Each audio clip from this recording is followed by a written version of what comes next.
Sonia and Sacha, for real.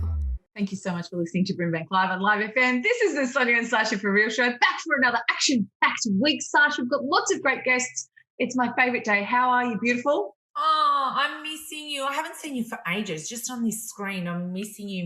I know, So, we go. but you are my little princess of my life. But I just want to know, have you been watching this Royals on Oprah, Meghan, Harry? Is it Meghan? Is it Meghan? I don't know. Who has a title? Who doesn't have a title? I don't know. Meghan Markle, the Duchess. I did watch. The I Duchess. watched mostly because I love a bit of Oprah, and we don't get enough of the Big O anymore because she's just not on our screens enough. But I tell you what, she was a masterclass. Sonia, you and I agree and really have something on everything. But the Royals is one thing that I love and you don't. That is our thing that we don't. And you watched it. I did watch it. I do like Meghan because I think, and I like Harry too, because they're fresh and they've gone against the grain and they're real. They're actually, you speak to them and they make that. It's not like they've been given the party line and they're towing the party line and saying exactly what they're supposed to say. They're actually gone. Plus, I think Harry was running around nude at a party in Vegas, which I kind of think is pretty badass. Yeah. Am I allowed to say that? I'm not sure. And Meghan Markle, I watched her on Suits and she was incredible. And so I think I really like them. Then Oprah. Isn't she naked on that show? Sure is. There you go. There's a whole theme going on. There you go. And do you know what? You've got red hair. I love you. And Harry, he's got red hair. And I don't think I've ever had a crush on a redhead male before in my entire life. But I have a serious crush on Harry. Do you really? That is something I did not know about you. It's a new crush. It only developed last week. It's new. So that means it could go very, very quickly. I just watched him and I thought he was brilliant. Absolutely brilliant. I love him and I've not really ever had a love for a royal, even though I do love the royals because, you know, Sonia, we've both lost our mums and I just felt when I was watching it, the heartstrings were being pulled to me. For me, it was just about watching a boy who was now a man who was just absolutely scared and heartbroken of losing his mum. How he lost his mum and he was clutching at straws so that the next woman that he's fallen in love with, because we all know that a boy's first love is his mother and, true story. You know, that it was not going to happen to his wife again. And so he was literally thinking, I will do whatever it takes. And if it means sacrificing my heritage and all of that stuff, I will literally do anything it takes because I don't think I could go through that pain again. And that's what I saw when I watched that. And so it wasn't really about Meghan for me. It was more about him because I think he was going, I can't do it. You know, I've done it once and I refuse to do it again. And so I'm screaming out to support for my family so that I don't have to do that again. And she has got some hardcore criticism in the media, which is that's what I don't get. That's what I don't get. Who cares that much about it? Who cares that much? I know. I have been told about people who have absolutely no connection with the royal family whatsoever, just normal people living in Melbourne who have got onto Facebook and just caned her, calling her the most ridiculous names and horrible things. Why would you do that? And the other thing is when a person cries out that to that extent and says, I was in such a dark place and I was screaming for support and everybody has jumped on, not everybody, but a lot of people have jumped on the bandwagon and said, oh, bad luck, blah, blah, blah. What does that say to the people around you who are struggling? Yeah, anybody around you who has any kind of a struggle going on is 100% not going to you for support and maybe would do the opposite, thing. Just think I'm even more isolated and I'm more on my own right now. I just think it's been hideous. But you know what I have loved? What have you loved? That Oprah was just, she's just the master. Is she not the master? And there's been so many great memes. I know what you're going to say. I know exactly what you're going to say. Let me say it first. Are you silent? Are you silent? Or have you been silent? I have to, and I'm doing my fingers for those that are you silent or have you been silenced? Yeah. And we've even been using that on ourselves. I can't remember what it was for, but it was the next day. I love it. I'm loving it. I'm just loving Oprah, especially when they said, like Oprah's face when they were talking about when the she colour said, of the what? skin. What? That was because you know what? She wasn't looking at questions. She didn't have, pre-made up, things that she just rolled with it. And that is the consummate professional, isn't it? That is a listener and an intelligent, understander of what's going on. Yeah. And then I'm going to ask my next question based on what you've just told me. And that is scary for a presenter because, you know, you and I have been in that situation a lot. We do like to roll pretty freestyle, and it's scary as hell, but it's also the most authentic. You get the most authentic experience, I believe, when you're just rolling off the cuff. Anyway, she's incredible. Do you know what I thought was really interesting was when they were talking about the fact that, you know, who cried before the wedding? Katie cried, Megan cried, blah, blah, blah, blah, blah. I'm thinking to myself, who has not had an issue with their sister-in-law 3 days before the wedding? I mean, what? That just like who Emotions are high. Who has had a family breakdown crying a few days before your wedding? With God only knows. There's that many people fighting with, you know, what makes her, in fact, you would think that there'd be more crying going on. This is a royal wedding. Of course they're crying. Of course they're fighting. Of course stuff is going on. There were a lot of people involved in that, you know, in the smaller little situations like ours. We were lucky. We had good people.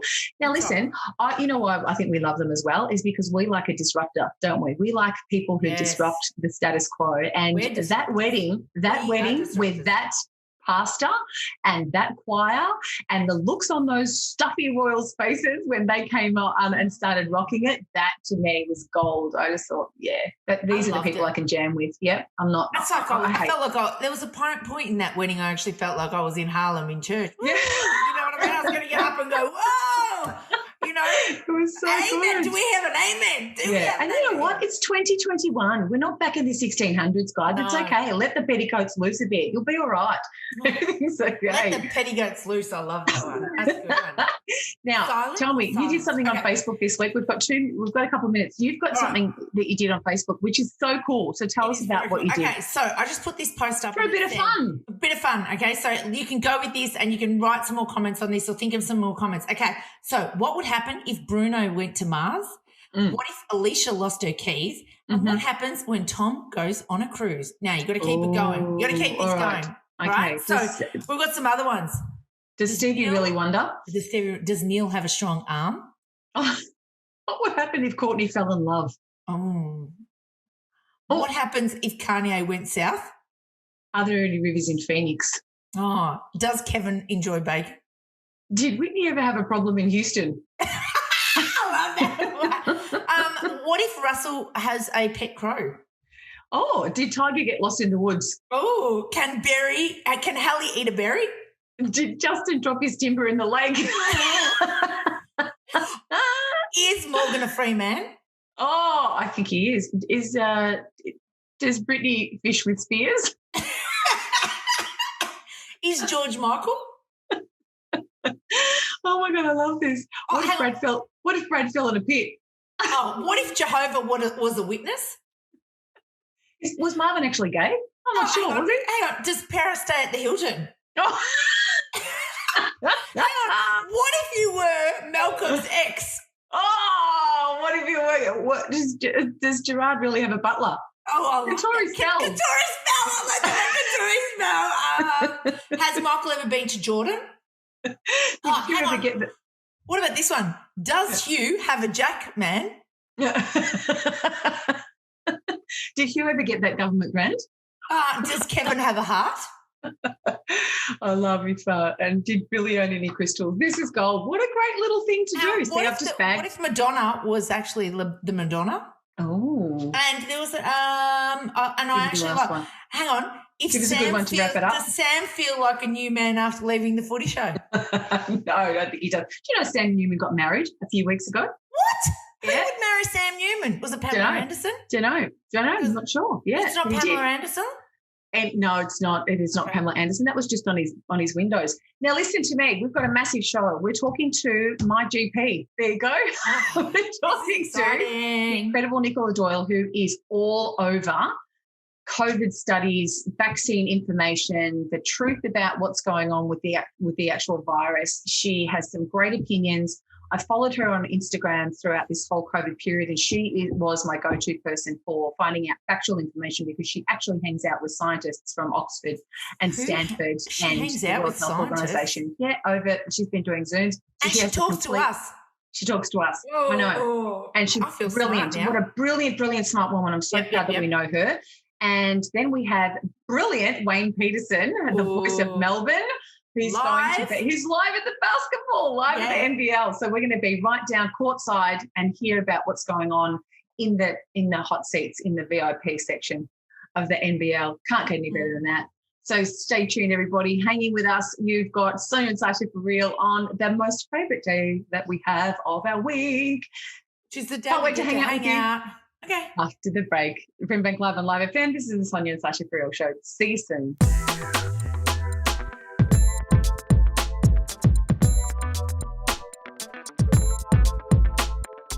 Sonia and Sacha, for real. Thank you for being with us on BRIMBANK Live on Live FM. This is the Sonia and Sacha for real show. Now, we have someone very, very special to our team, and Sacha has just met off air this wonderful woman who's been in my life since pre-babies, which is a hell of a long time ago, even though we're still 23 and a half. Now, this woman is... This is pre-babies. Like, this woman has been in your life forever, and I feel like I know her, and I can't actually believe we've just met right now after all these years. I know, so I'm feeling really, really privileged. So this beautiful person is a general practitioner, specialises in integrative medicine practitioner. I think that we need to find out what that means for a start. And also infectious diseases. General practitioner, could you please welcome to the show the lovely Dr. Nicola Doyle. Hello. Hey, Nicola. Well, yes, I feel very special that you have asked me to come on and have a chat. As you say, we go back a long way, and goodness me, I can't believe we're here talking about this. Who would have thought when we had our children that many years ago that we'd be going through this now? I know. Now let's just dive straight into it. Nicola, I need to tell you this. Do you know when there's a good doctor, they are always booked out? And I remember when Sonia told me all about you, I tried to get an appointment, and I think it was like 3 weeks, and I had to predict that I was sick, and I gave up. So it's actually so cool that I'm actually getting to meet you now. I'm going to give you the last 10 years of my ailments. I've got a full arm, sore back, this, that, the other. And that's for not having a time to see me 10 years ago. Start from A. She's alphabetized the issues from A. Yeah. We've got so much to talk about, so much, because you have just been, you've been doing all of this stuff on COVID. You've been researching and teaching us so much about it on social media. So it's really cool to have you here. Thank you so much for being here. All right, let's dive straight into it. What was it like for you as a GP, seeing patients, having people really suffering from not so much COVID, because not many of us know people who actually had it, but from all of the knock-on stuff that happened as a result? Yeah. Look, I think firstly, as an integrative medicine practitioner, and I think I was saying to you before that I like to treat the whole person and their environment, their genetics. I don't like to just look at one organ system. So when we first heard about COVID-19 early last year, I started to do a lot of research beyond what you just found in newspapers or in the media. Came across some amazing scientists from overseas, which is one of the only benefits from this process, and started doing a lot of research and started to get a lot of my own information so that I could help educate my patients, because one of the first things I saw was a lot of fear. So, I mean, I understand, we knew this was a new virus. Initially we didn't know a lot about it, but then as more information came in, we were able to get a little bit more clarification on that. So there was a lot of very frightened patients. So, dispelling a lot of the myths and giving them some good factual information. And once we moved into the world of lockdown, that became the predominant feature in general practice land, as I think. I know some general practitioners were actively involved in caring for COVID-19 patients. I did support some patients mainly through online, like Zoom, but certainly the majority of my work was mental health support. I probably... At one point, 50 on my suicide watch list, I would ring. Oh, Nicola. Wow. Are you alive? It's all well and good to get extra support and mental health services, but if you can't get someone an appointment for 10 or 12 weeks, then the buck stops with you. Yes. Did have some tragedies through the process and lost one of my 27-year-old patients, which was low point. But most of it was young people that I was worried about, business owners, small business owners. And so that was the mental health load. Certainly, I did see a lot of drug abuse and domestic violence, and things that I have never encountered before in general practice. So that was all very new. And it certainly came clear to me by the end that a lot of my patients were more scared of than the virus. Yeah. So I became very frustrated with lockdown and a bit of an advocate in the newspaper became quite anti-lockdown, to be honest. That it had swung too far in the other direction. I think, initially, yes, protecting the elderly and the vulnerable was really important. But then I felt that there was a huge ask on the younger populations, and I became very concerned about the younger members of our community and disadvantages that we were creating in lockdowns. And that's where a lot of my frustration came from. And what about the fact that alcohol consumption went right up? And so what are the effects of that now people are getting used to drinking so much over this time that all of a sudden they're like, now I'm starting to go back into the real world, but I have now got this, dependency on alcohol. Absolutely. You change behavioural patterns, behaviours. It's very hard to break that cycle. And a lot of people certainly were reaching for alcohol. I had a lot of people using it to calm their anxiety. And then once lockdown was over, I had a lot of patients too scared to re-enter the world. We had this whole different anxiety as well. I found that was terrible. I was also very concerned with the lockdown. A lot of my patients put on weight. They became less fit. Even though we're at home, we were only allowed out, for 1 hour a day, but patients might exercise, but they were at home all day. They were near the cupboard. They would drink more. Most of my patients put weight on, became less fit. And all of this, of course, as an integrative medicine practitioner, what it does is it affects your innate immune system. And that we get COVID-19, that's our first line of defense. We've got this wonderful immune system. It's called your innate immune system without even using antibodies. And, it involves T cells and natural killer cells, and it can thwart the virus early. It can throw it out, eliminate it. It's wonderful. We know that it doesn't work well in patients with metabolic syndromes. So that's people that might have issues with pre-diabetes when they're carrying a little bit more weight. Excess alcohol consumption can lead to that. So young children, sporting clubs that were closed, sitting on screens all day. So a huge plummeting in our health, our innate immunity. And then vitamin D is wonderful as well for innate immune system. So I'm a huge advocate for vitamin D supplementation, particularly in wintertime. And as we are going to come into our wintertime this year, we don't know what's going to happen. Hopefully case numbers can remain lower, but vitamin D is a wonderful thing to do. So yeah, there was another thing, the alcohol feeding into that, and really our innate immune system is just so important. And the best thing we can do for that is lots of exercise, eating well, low carbohydrate intake. I can keep going on about that, but but that's.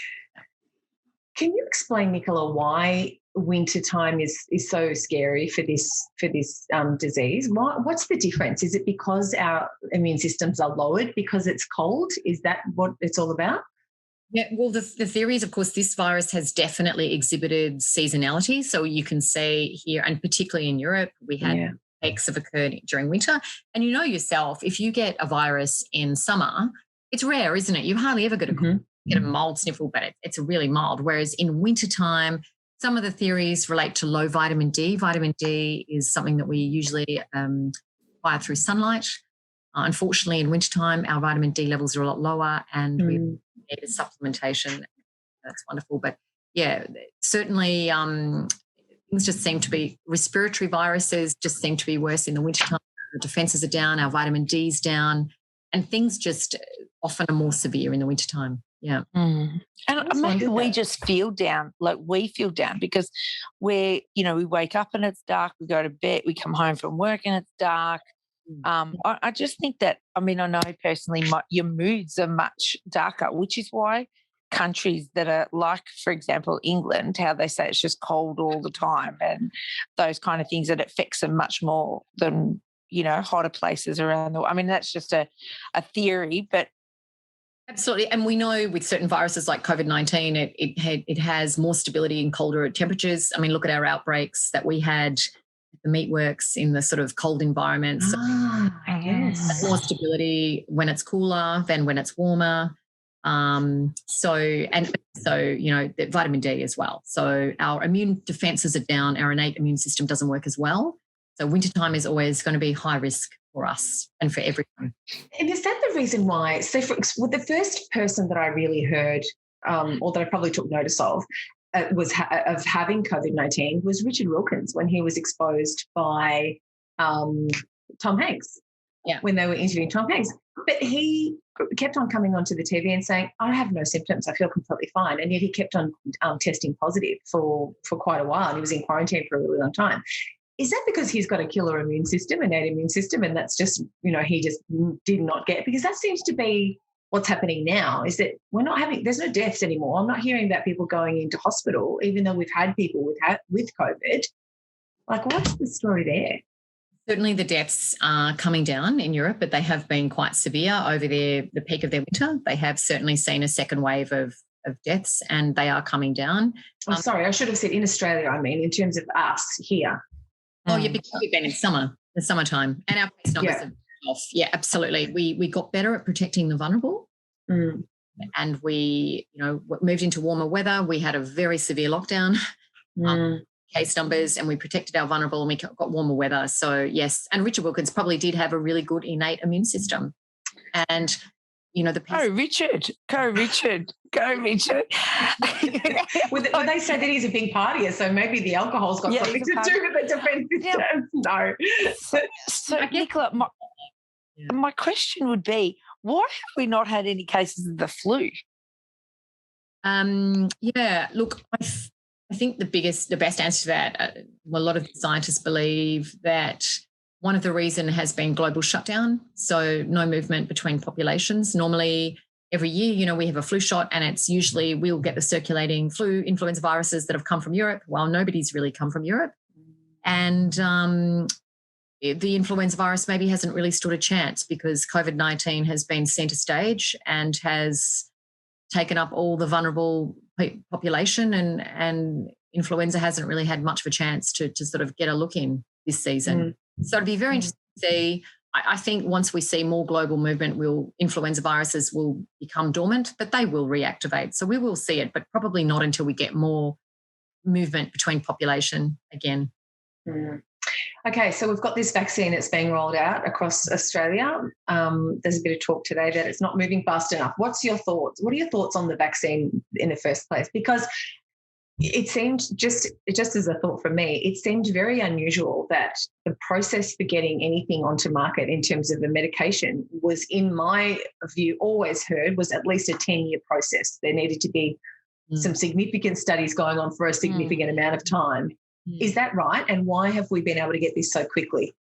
Well, yes, no vaccine has ever been rolled out this quickly, and particularly with the new technology, the messenger RNA technology. So this is light speed for vaccination. Yes. And we're still really undergoing one of the largest global vaccine trials because a lot of the companies, we're not going to get a lot of data until the end of 2022. So yes, it's very quick. It's because everyone's had a vested interest. All the money's been pumped into this, and not as much going into other research. And actually, what I should have mentioned when you asked me earlier, I forgot to even talk about my patients that, of course, didn't come in and get their regular breast checks and mammograms and all the rest of it. So we've sort of all this focus on one disease at the expense of all others, of course. Yeah. To mention that, I'm sorry. No, that's so true. That we've completely neglected. But I think all these vaccine technologies, and there are different brands. The main ones in Australia, of course, is the Pfizer and the AstraZeneca that we're really focusing on because that's what we are going to have access to. Healthcare workers and the aged care population will have the Pfizer vaccine. The rest of us will probably have the AstraZeneca one. They essentially all work towards the same goal, which is to produce a vaccine-specific antibody to spike proteins. So, you know, the coronavirus has got all the you've seen all the spikes corona, like the crown around the virus. Mm-hmm. Spike protein is how it enters our cells. So all the vaccines are aimed at trying to produce a very specific antibody to that spike protein. Mm-hmm. Now, as we get older, this innate immune system that I was talking about, this wonderful innate immune system, which young people, it works so well in. As we get older, it just doesn't work as well. And that's where, like, you can get a child, and I had a nurse that was infected, her children were infected. They had no idea. They had no symptoms. They pick up this virus there. They have these natural killer cells that find the virus and destroy it before it becomes a disease. Mm-hmm. As we get older, that just doesn't work well. Yeah. And that's where if they can get the vaccine and get this antibody that might help them against that spike protein, it's wonderful. And what we are seeing from data so far in Europe and the USA and Israel is that they are seeing reduced hospitalizations and death in the the older populations above 70. I think for vulnerable populations, it's important. We need to try and get them protected as soon as we can. We know that they're the ones that require the protection. I do not believe, however, that we should be doing this to our younger population. My concern, and I'm not an anti-vaxxer because I think vaccines are wonderful. And I think it's an amazing technology and it's been developed by some very clever scientists, and how wonderful that they can develop a vaccine, an antibody to protect themselves where their immune system may have failed them. So I think it's wonderful. My only concern is in younger people, if you give them the vaccine and they get this vaccine-specific antibody, if they come in contact with COVID-19, what could happen is that their innate immune system we were talking about, that's wonderful, could shut down, because their bodies will have this fantastic antibody that's going to go, hey, guys, move out of the way. Here I am. I'm going to take this virus. You can just shut down. And that antibody may help them. But as you know, there are mutant strains. So coronavirus, because we're doing this mass vaccination campaign, is getting clever. It's mutating. It's got an antibody to the spike protein, so I'm going to change my spike protein. So it's mutating. We're getting different variants. You've heard about them. There was some concern the vaccine may not work as well against them. We do know that our innate immune system has a non-specific antibody, which might be better at dealing with these variants. So young people, if we turn off their innate immune system in favour of this specific antibody, it may take longer for them to eliminate the virus. It may not be exactly the right fit. Sometimes they can shed the virus for longer. So it's my belief that a vaccine does not benefit a young person. Now, what age that is, it's hard. That's what I was just going to ask. What do you classify? Because, Sonia and I are young chickens here. So what is it that you are considering young? Because, we obviously are in that category, Nicola. What age group are you? When you say young person, are we talking about kids, or are we talking about 23-year-olds like ourselves? Yeah. Well, this is really hard, and this is where I wrestle with this, because everyone is a bit different. I certainly would not feel comfortable vaccinating anyone under the age of 18. No way. I just wouldn't. I don't even know if I'm comfortable with the 20-year-olds. I'm nearly 50 and I think I'm younger than I am. I think that I've got a really great innate immune system. I guess we don't know, but certainly we do know from the data that, most of the morbidity and the mortality occurred beyond life expectancy. 82.5, like most of the deaths occurred in the older age groups. So, yeah, but of course, most of us are going to be coerced into having the vaccine, and I don't know how I feel about that. I would like to see, the end game is herd immunity, isn't it? You've heard about that. And by that, what we mean is if we can vaccinate, it's often, if we can get immunity in up to 60% of the population, some studies say 80%. The idea is that if you vaccinate or have immunity in the majority of a population, then you're protecting the minority that have had no exposure, so they don't get the disease. At the moment, no one's really talking much about herd immunity or whether that's being achieved with the vaccines. I'm still not hearing enough data on whether it prevents infection or transmissibility. So my understanding is you can still have the vaccine, you can still get the infection, still transmitted. So I would like to see more data on that. So it's an interesting space. I just think after listening to you and you, sorry, Nicola. I feel like I'm some people are going to find that very controversial that I don't want to stick a vaccine in everyone's arm, but I just feel like I want more data. I want to make sure for our young person, if you vaccinate the young person, it's not to protect them. And is it for the greater good of the community if it doesn't achieve a herd immunity? If they get a vaccine-specific antibody that suppresses their innate immune system and they can still get infected, they can still shed the virus for longer. I might be getting a little bit technical there, but I would like to see more data. You know what? I think that throughout the entire COVID and watching your social media and, knowing that you had, it wasn't just your opinion on things, although you are very informed, it was also that you put in some information from scientists, and there was data and there was, studies from across the world that you were consulting to form your opinion.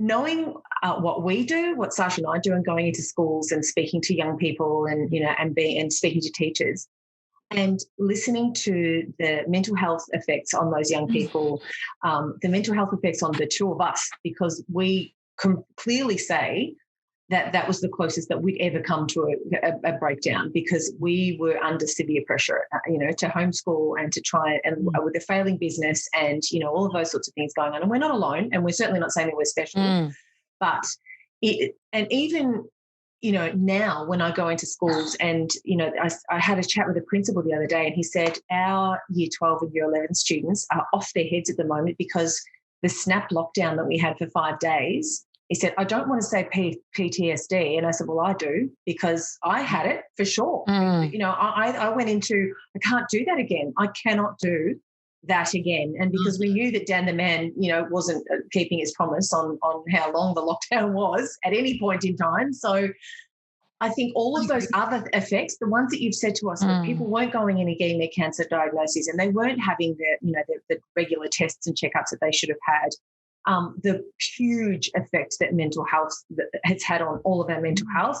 Yes. You've got to look at where what is the balance here, and it's horrible to think that anybody's lost their lives from this thing. It's dreadful. I feel for all of those families, but let's look at what else has gone on, and that's the thing that I just jammed with you, resonated with what you were saying. It's like, come on, where's the focus here? We have to take into account everything else. And I also think about the fact that we, when you said people were then scared to go back out, and they weren't. So there actually came a time when Sonia and I had this discussion, and we kind of were like, well, I don't know if each other are going to agree with it, but I think one of us said, what about when this lockdown finishes and we have to go back out? It's almost like I've become climatized to my own house and just wearing, an elastic around my waist and not going anywhere. And then now I have to go out places. And even when restaurants did start to open up, there was nobody out because everyone was like, no, I'm just not ready to go out yet. And as much as we're saying that Australia is starting to get back to normal, there is a lot of people left behind that are still not going out and are still feeling that same thing. They're not scared of COVID.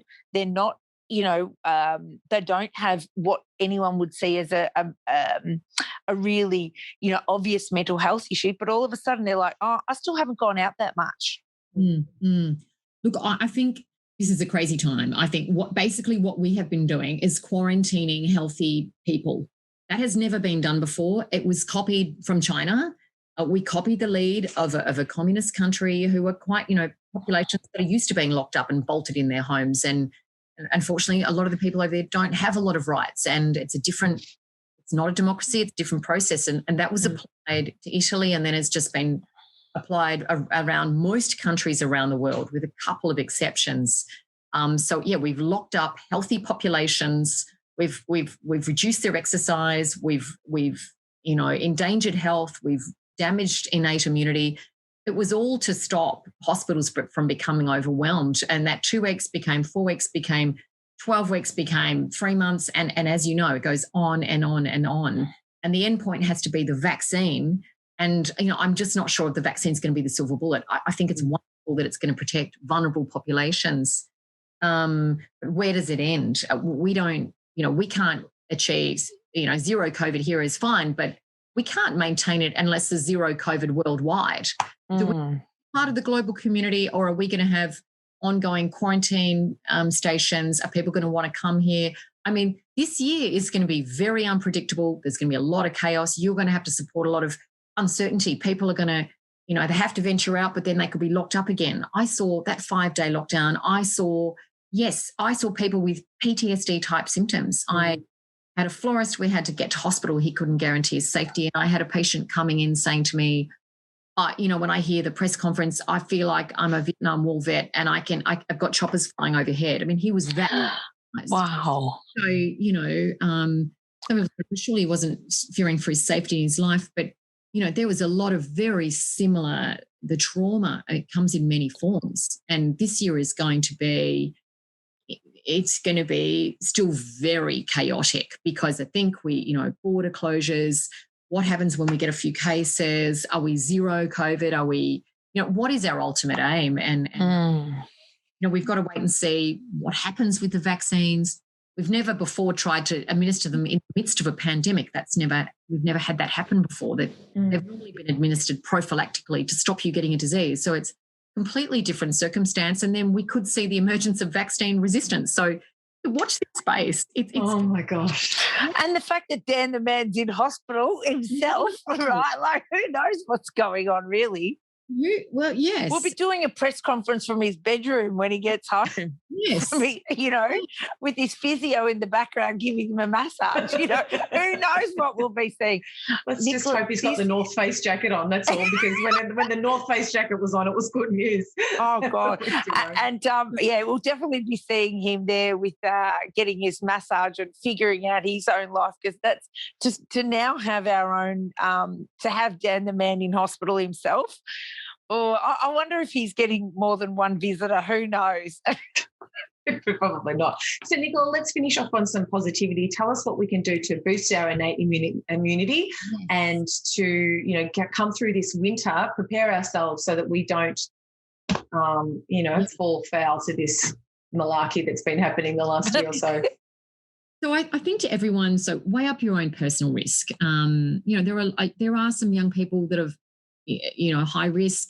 Some people have got a chronic immune deficiency, or if you've got poor immune system functioning, if you've got diabetes, if you've got metabolic syndrome, if you're above 70 years of age, then, weigh up your risk, be sensible, and certainly go and get yourself protected with the vaccine.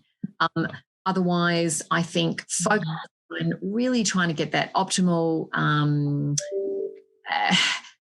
reducing metabolic syndrome, optimal body. I don't like to use the word body weight, but I just think we know when we are eating well, exercising well. I always subscribe to, I say keto / low carbohydrate diet. There's so much focus on fats in our diet, but it's more carbohydrates. It's all the things that I love. So, bread, pasta, rice, and all the other, right? So just trying to, and I'm not saying don't have it, but reducing it. So lots of protein, veggies, lots of salads, exercise, sunlight where you can, and over our winter months, go and get some vitamin D.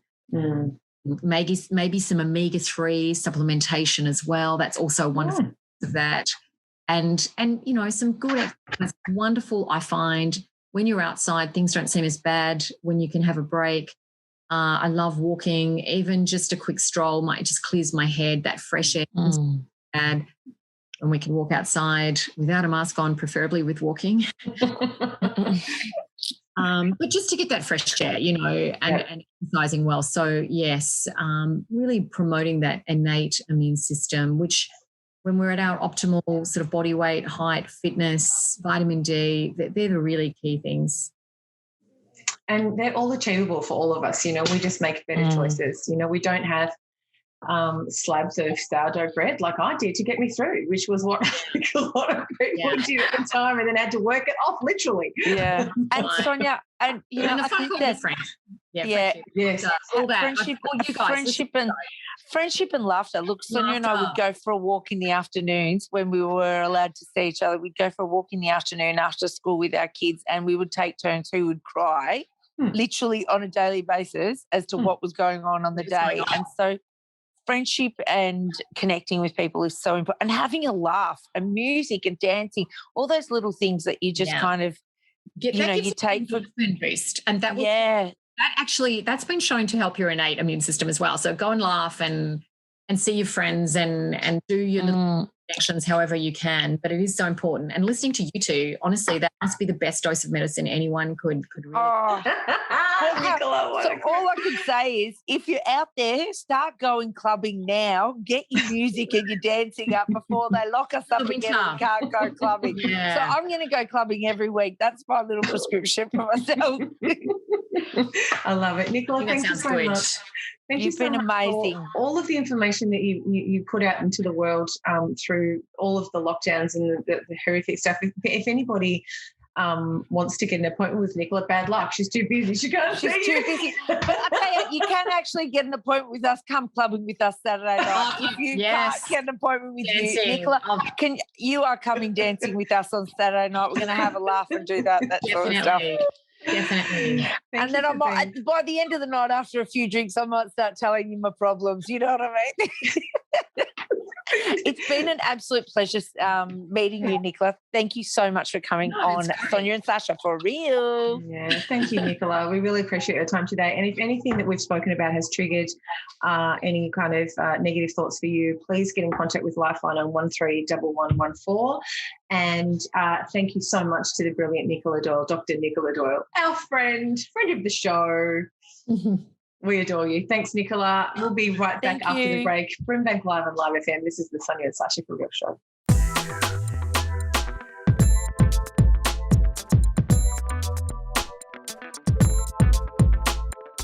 Sonia and Sacha, for real.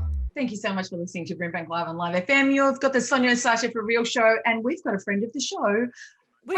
Because when everyone comes back twice, you get called friend of the show, right? So, even if you come back once, right? If we like you, if we've stalked you and we like you, you're our friend. You're not leaving us. And this particular person is sticking around with us because he knows who we are and he follows us. He's stalking us. I know. How could that happen? It's good. I like the reverse stalk. So this man's been calling the basketball since the dinosaurs pulled on some high tops. So let's introduce Wayne Peterson, voice of Melbourne. The dinosaurs put on some high tops. What's that? I don't know. I just made it up on the spot. Wayno, what's going on? You're at the St Kilda football, AFLW. You're heading up to the NBL. Life is good again. Well, we're back. We're back with footy. So I'm at the AFLW at the moment, but it's looking. I'll give you a bit of a view. It's looking dim outside, but it's half time, and the Saints are back in it. They started off only kicked a point in the first quarter, but then kicked 3 goals, so we're back in it. So, but from here, I go straight to the NBL Cup, which is it's on the final weekend. So there's been 36 games in 4 weeks. I've done 24 of those games, so it's been pretty full on.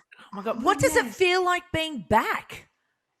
I think it hit me last week. Like the first couple of games was okay. Everyone had their masks on in the venue, but last week when we showed people on the screen and you could see their smiles without their mask and people were just smiling. It was sensational. It was really, really good.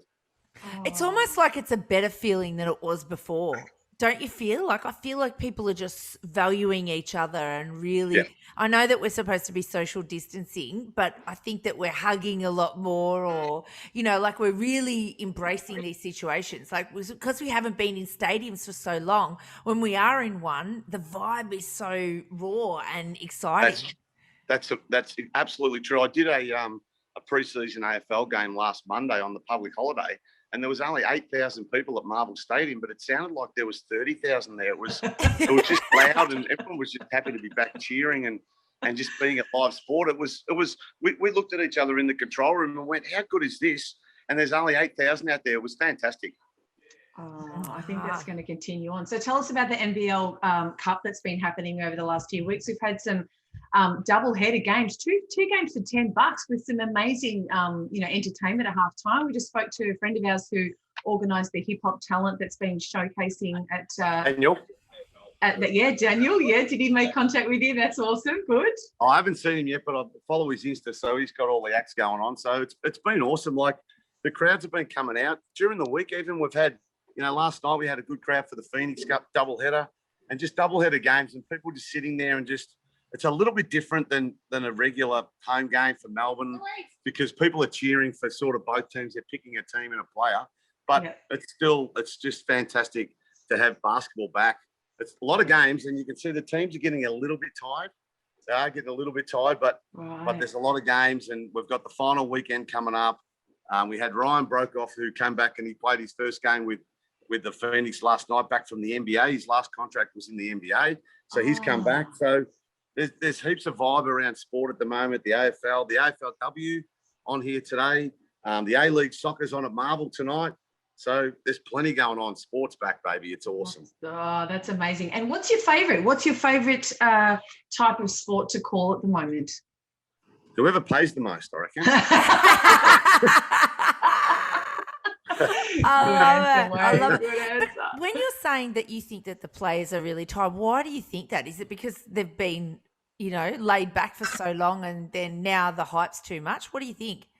No, I think it's because they're sort of in a normal season. They only play one game on 1 or 2 games on a weekend and they have the whole week. They've been playing games every second day sometimes. So they've been playing heaps. And it's a lot harder in game than it is training. And people say they go hard at training, but there's nothing beats actual match practice against somebody else. So they're looking a little bit tired, but that's all good. They've got to deal with it. The NBL Cup points show the Perth Wildcats are probably going to win it, take out the 150 grand prize money. Brisbane, Melbourne, Sydney are the other teams vying for the other 100 grand for second and 50 grand for third. So we've still got a bit to go. So Melbourne United tonight, we need to win, and we need to win well and get a lot of points. Aren't you loving that Melbourne's just got such a good vibe in sport right now? Yeah, it's awesome. It's just, you can tell. I was talking to one of the photographers here, shoots the tennis, and he's back at the AFL, and just the vibe around it's fantastic. So who are we looking out for? Who are the superstars that we should be getting onto their social media and start following them? Are we sending anyone over to the NBA this year? What's going on? Yeah, I'm not sure. I think everyone's a bit nervous. I know a lot of people have got kids in college. They're all coming back, or they're trying to get them back. They can't get them back on flights at the moment. I'm not sure whether it's the plan is to try and get to the States. I reckon people are saying, look at Australia. We're not in lockdown. Look how good it is to live here. Why don't we come there? So, I reckon Australian basketball is going to concentrate on Australia for this next probably 12 months. That's such an awesome opportunity for the people here, for the young people here, because it gives them so much more exposure. And then afterwards they'll have that opportunity to travel. But it certainly does put us on the map, doesn't it? Yeah, absolutely. We've got the young fella, Josh Giddey, who's playing with the Adelaide 36ers at the moment. Now, he could have went over to any college he wanted to in the States, but he decided to stay and play with Adelaide. Now, he's running that team now, and he's getting triple doubles and double doubles. So he's working really hard. And the NBA teams are going to be, he'll go first round draft of the NBA by playing basketball in Australia. Oh my God. And is that the son of Giddey? I actually know who that is. Like, I don't know how. So he must be pretty important, because when you said that, normally I'm like, I'll just act like I know that. But I'm like, I don't know that. I think I even follow him already. Like, what's going on here? He must be special. Yeah. Well, comes from a pedigree, Warwick Giddey, but a little bit different because Warwick Giddey never made a three-pointer in his 380 games of NBL basketball. But it was all hard work. But Josh is just an athlete, can shoot it, can do everything. So he's going to be, he'll go high in the first round of the NBA draft. It's fantastic.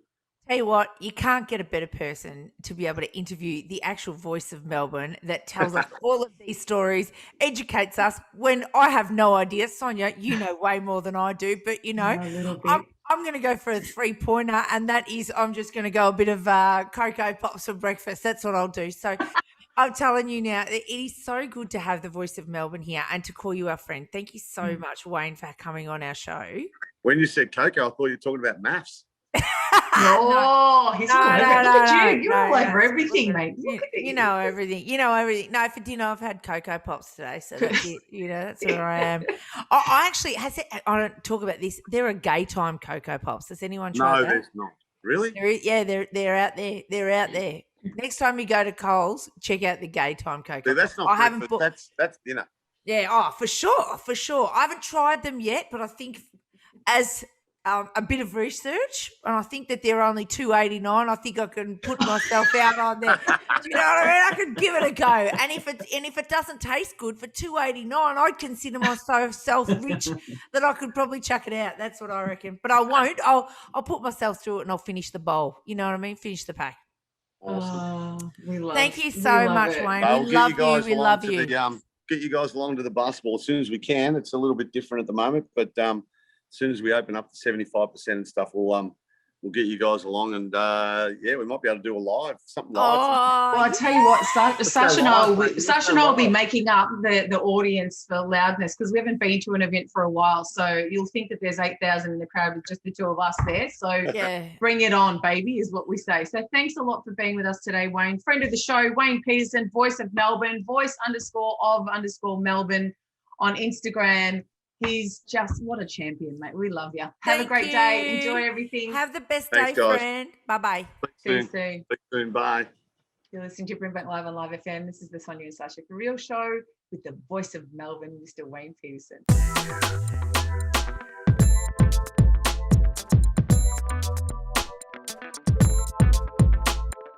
Sonia and Sacha, For Real.